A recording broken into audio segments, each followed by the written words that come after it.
First, I wake up at 2 a.m., do 100 push-ups, wash my face with Linus Torres bath water, and cry coding until I pass out at midnight. Look, programming isn't inherently hard. You make it hard for yourself. A lot of video games are considered hard too, but we love it. These giant corporations have studied human brains and optimized their games to be as addictive as possible. For example, these games don't just hand you down free dopamine on demand. You have to put in quite some effort to finish these objectives. If these objectives are too easy, you'll get bored. But if they are too hard, you'll get frustrated and give up. But just the right spot to hit that sweet dopamine obsession. Make objectives in your programming journey the same way. But how do I find that sweet spot, Manware? See, big challenges like learning React is overwhelming for our brains. So use the next best thing principle. Ask your brain, what's the next best thing we can do? Okay, I cannot finish all 6 modules by Sunday. Then what's the next best thing I can do? 5 modules still sounds too much. So what's the next best thing? 4 modules by Sunday.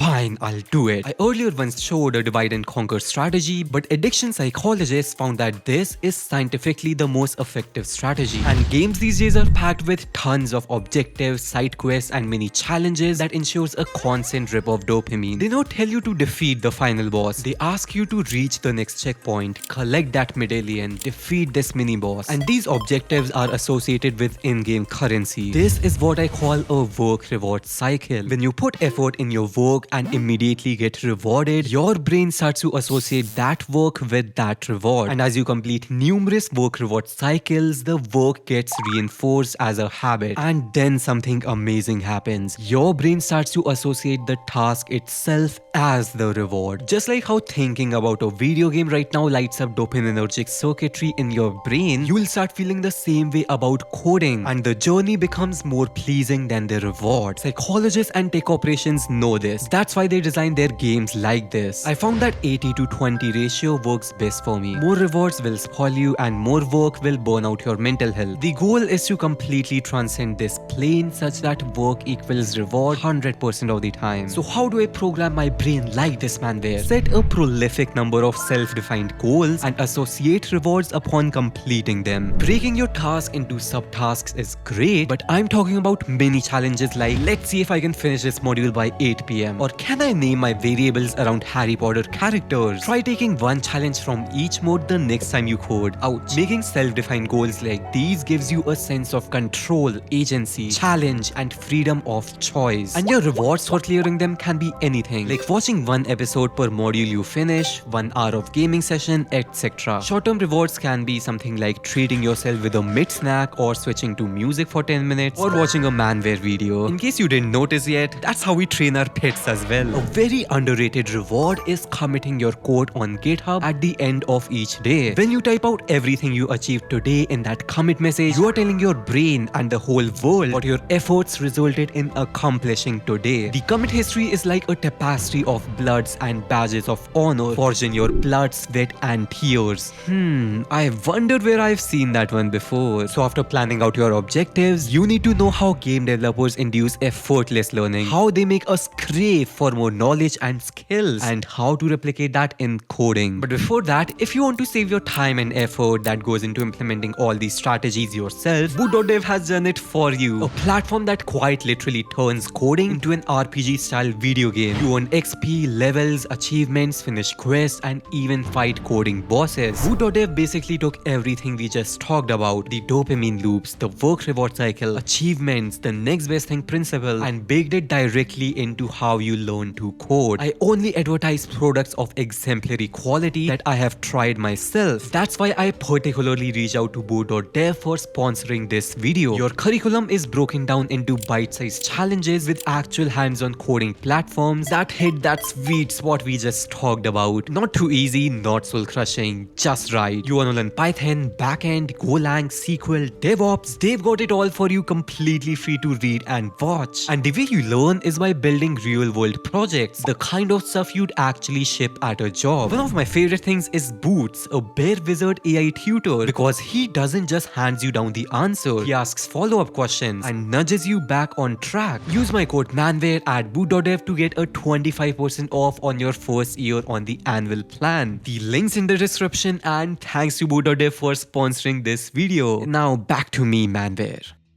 The best games don't rely on cheap dopamine tricks for superficial retention. They dive deeper into intrinsic psychological systems that makes the game feel like a personal journey. They leverage a very popular motivational framework called self-determination theory. Breath of the Wild is a game that gives you total freedom to explore its open world right from the beginning. You can literally paraglide to the final boss, but still, the design of the game tempts you to go exactly where you need to be. You feel like you have complete autonomy, but it's carefully crafted to provide you a natural, smooth progression. Discovery feels personally owned, not spoon-fed. But you know what feels spoon-fed? Comprehensive tutorials and documentation. Like, video games don't teach you how to play the entire game in the tutorial mode. They only teach you the bare basics, and figuring out the rest of the stuff by yourself is what makes the journey so satisfying. Imagine if Minecraft told you all the blocks, animals, biomes, and mobs at the beginning. Skip such complex courses and instead pick a project that you would really care to build. I have tons of videos on that. Implement core features by learning the absolute basics and then jump straight into action. Just code what you think is correct, deliberately break things, and run experiments like what will happen if I run my functions parallelly, or what if I connect a Discord bot to my API, or what if I design the UI in Valorant theme. If you hit a roadblock after failing for several minutes, or feel like you need to learn a new concept to implement your next feature, then explore the docs further, continue your tutorial, or go ask ChatGPT for the next steps, not the solution. Just like how video games completely eradicate the concept of fear by giving you unlimited respawns, you also have unlimited tries to code until you can take hints from ChatGPT. The director of Dark Souls explicitly designed the game such that death is the primary teacher everyone can achieve. All you need to do is learn from your deaths. So instead of seeing bugs and error messages as setbacks, reframe them as valuable information, a mechanic that is trying to teach you something and make you better. When I started to code, I used to get really annoyed to see error messages, but now it's just the most expected outcome. Even the best programmers have spent way more time looking at error messages than writing successful code, and that's okay because that's how you learn. When you write down whatever code your brain comes up with and it runs successfully, you don't learn shit. It's only when you fail and you fix it that you learn something. So by setting goals using the next best thing principle, leveraging work reward cycles, crafting self-defined mini goals, creating your own shelf of badges, minimize coding tutorials, and adopting project-based learning, and adding your choices and style to your projects, programming will feel just like an RPG game. But